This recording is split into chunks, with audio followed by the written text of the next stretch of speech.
Hello friend, welcome to my YouTube channel. स्वागत है आप सबों का अभी के लेटेस्ट अपडेट में। दोस्तों, बात करते हैं हम झारखंड सहायक आचार्य का जो एग्ज़ाम हुआ है उसमें नॉर्मलाइजेशन क्या है और वो किस तरीक़ा से काम करता है, और ये भी जानेंगे कि क्यों कम प्रश्नों का हल करने वाला अभ्यर्थी भी मेरिट लिस्ट में ऊपर आ जाता है, और जो ज़्यादा प्रश्नों का आंसर देता है वो मेरिट लिस्ट में कभी कभी कम रैंक में रह जाता है। तो इसका क्या कारण है, आइए जानते हैं सबसे आसान और सबसे सरल विधि के द्वारा।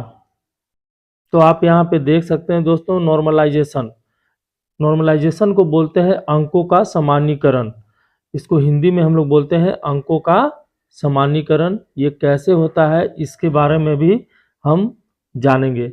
यहाँ देख लीजिए, हमने एक चार्ट यहाँ पे बनाया है जिसमें शिफ्ट 1 एग्ज़ाम और शिफ्ट 2 एग्ज़ाम, दो शिफ्ट में किसी भी चीज़ का मान लीजिए कि सहायक आचार्य का एग्ज़ाम दो शिफ्ट में हुआ है, और इसमें कितने छात्रों ने एग्ज़ाम दिया, एक क्रम संख्या बना लिया है छात्रों का कि लगभग शिफ्ट 1 में 5 छात्र दिए हैं और शिफ्ट 2 में भी 5 छात्रों ने एग्ज़ाम को दिया है। और ये काम कैसे करता है, अब इसके बारे में अब हम लोग इसको बृहद रूप से समझेंगे अभी।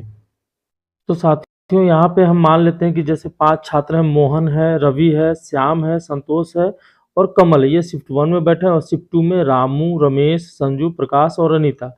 इन्होंने प्राप्तांक कितना लाया है ये आप देख सकते हैं।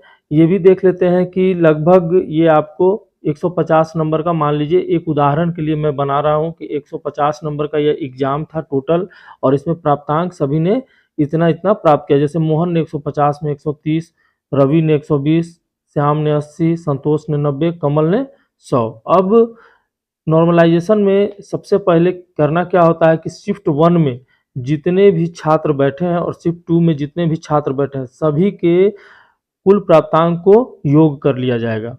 तो आप यहाँ पे देख सकते हैं कि 5 छात्रों का जो कुल प्राप्तांक है, योग कितना आ रहा है 520, और इधर 5 छात्रों का शिफ्ट 2 का टोटल योग कितना आ रहा है 455। कितने में से आया, 150 में से।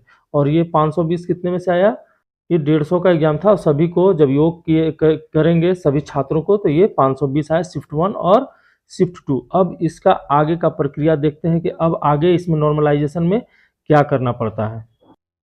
अब यहाँ पे आप देख सकते हैं कि औसत को निकालना है। तो औसत कैसे, हम लोग एवरेज कैसे निकालते हैं कि आंकड़ों का योग, मतलब टोटल प्राप्तांक जितने भी शिफ्ट 1 में छात्र बैठे थे उन सभी का टोटल प्राप्तांक कितना हुआ 520, और कितने छात्र थे तो 5 छात्र थे। आप यहाँ पे देख सकते हैं कि एवरेज निकालने के लिए 520 योग आया, और 5 छात्र थे, इससे इसमें भाग लगाएंगे। तो जब भाग लगाएंगे हम तो कितना आएगा, 104 अंक भागफल आएगा। मतलब 520 का औसत जब निकालेंगे तो कितना आएगा 104। उसी तरीका से अब हम इधर शिफ्ट 2 का भी निकालेंगे। इसका योग कितना है, टोटल प्राप्तांक का 455। तो इसका और छात्र कितने बैठे हुए थे 5, तो इसको जब हम औसत निकालेंगे और भाग देंगे इसको, तो टोटल संख्या कितना आएगा 91।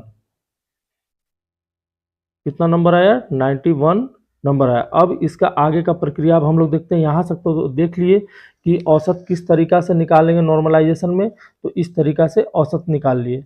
अब इस औसत का भी औसत निकाला जाएगा, तब जाके ये नॉर्मलाइजेशन का प्रक्रिया पूरा होगा। आइए इसको आगे अभी हम लोग देखते हैं। अब यहाँ पे 104 आया शिफ्ट 1 का औसत, और शिफ्ट 2 का औसत आया 91। अब ये 104 और 91 का औसत कैसे निकालेंगे, तो सबसे पहला काम क्या करेंगे कि इन दोनों को जोड़ेंगे, योग करेंगे। 104 प्लस 91 ये कितना आता है 195। अब इसका एवरेज निकालने के लिए क्या करना होगा, इसका एवरेज निकालने के लिए 195 को 2 से भाग लाएंगे। 2 से क्यों भाग लाएंगे, क्योंकि 2 अंकों को जोड़ा गया है, 2 शिफ्ट की बात हो रही है, इसलिए 2 से भाग लगाएंगे। अगर 3 शिफ्ट में होता तो इसको 3 से भाग लगाते।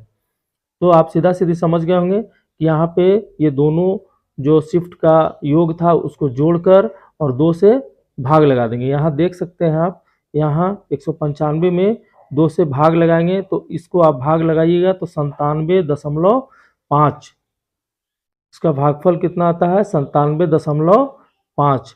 अंक आता है। अब तो ये औसत पहले हम निकाल लिए दोनों शिफ्ट का, उसके बाद दोनों शिफ्ट के जो प्राप्तांक था उसका औसत निकाल लिए। अब ये औसत आया आपको 97.5, यहाँ देख सकते हैं 97.5 अंक हुआ। अब इसके आगे का प्रक्रिया को अब हम समझते हैं।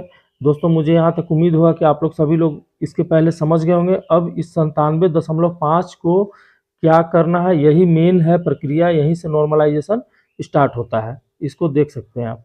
अब दोस्तों हम क्या करते हैं कि ये 97.5 का तुलना किससे करेंगे, इसका करेंगे तुलना 104 से, और ये 97.5 की तुलना किससे करेंगे, यहाँ पे जो आया है 91 से।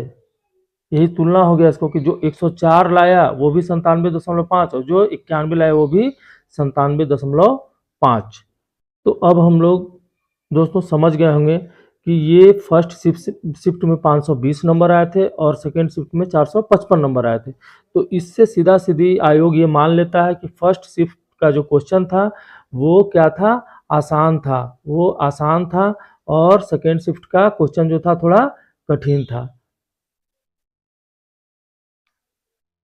इसको कैसे आसान और कठिन मान लेता है कि जो प्राप्तांक का योग आया वो फर्स्ट शिफ्ट में 520 आया, और जो सेकेंड शिफ्ट में प्राप्तांक आया और उसको योग किए तो कम आया। तो इसी कम और बेसी से आसान और कठिन का तुलना कर लिया जाता है कि फर्स्ट शिफ्ट में आसान क्वेश्चन था इसलिए ज़्यादा प्राप्तांक आया, और सेकेंड शिफ्ट में कम प्राप्तांक आया इसलिए वो कठिन था।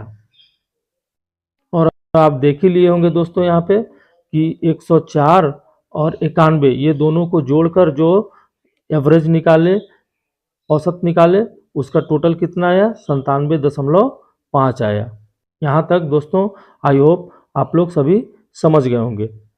अब यहाँ पे क्या होगा दोस्तों कि ये जो 104 नंबर आया और ये जो 91 नंबर आया, तो 104 को कितने के बराबर करना है हमको, 97.5 के बराबर इसको करना है। इसलिए क्या किया जाता है कि 104 में से 97.5 को क्या करेंगे, ज़्यादा है 97.5 से, इसलिए 104 में से 97.5 को माइनस कर देंगे, और जब माइनस करेंगे तो कितना अंक आया, इसको जब माइनस किए तो 6.5, 6.5 मार्क्स यहाँ पे डिफरेंस आया। वैसे ही जब हम लोग अब यहाँ पे देखेंगे कि ये क्या है, 97.5 जो एवरेज निकाले थे वो ज़्यादा है और प्राप्तांक का जो एवरेज निकाले थे वो कम है, तो इसलिए 97.5 से 91 अंक को माइनस कर देंगे, तो यहाँ भी डिफरेंस कितना आ गया, 6.5 अंक डिफरेंस आ गया। अब जब यही आ गया तो अब यहीं से आपका स्टार्ट होता है कि ये सभी के प्राप्तांक में फर्स्ट शिफ्ट वाले के, सभी के प्राप्तांक में फर्स्ट शिफ्ट वाले के 6.5 अंक क्या किया जाएगा, फर्स्ट शिफ्ट में घटाया जाएगा, और इधर सेकेंड शिफ्ट में क्या किया जाएगा, 6.5 अंक जोड़ा जाएगा। जितने भी अभ्यर्थी हैं उनके अंकों में 5 अंक जोड़ा जाएगा और फर्स्ट शिफ्ट में 6.5 अंक घटाया जाएगा। तो आप यहाँ पे दोस्तों देख लिए होंगे कि नॉर्मलाइजेशन में क्या हुआ कि शिफ्ट 1 में जो ज़्यादा अंक लाए थे वहाँ 6.5 अंक सभी छात्रों के घटा दिए गए, और शिफ्ट 2 में 6.5 अंक सभी छात्रों में जोड़ दिए गए। यही नॉर्मलाइजेशन की प्रक्रिया है। बाकी कहीं कहीं बहुत सारा चेंजेस भी होता है, लेकिन मैंने इसको सारा अध्ययन करके ही इतने तक इस वीडियो को मैं बनाया हूँ। तो दोस्तों ये था नॉर्मलाइजेशन से संबंधित ये वीडियो अगर अच्छा लगा हो तो चैनल को लाइक, सब्सक्राइब, कमेंट जरूर करेंगे दोस्तों। जय हिंद, जय भारत।